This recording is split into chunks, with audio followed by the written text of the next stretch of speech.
Ang aming poging tatay na nagpapagupit kami dito sa SNW. Ano pangalan nito? Ano pangalan bunso dito? GQ.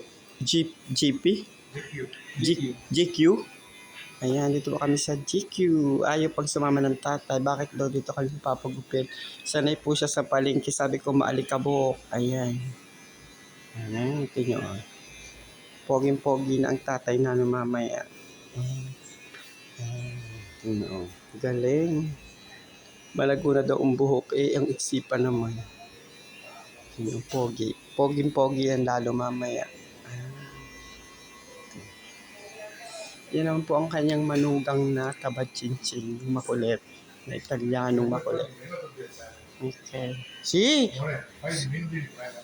Okay, sabi niya. Hmm? Okay. Ayan.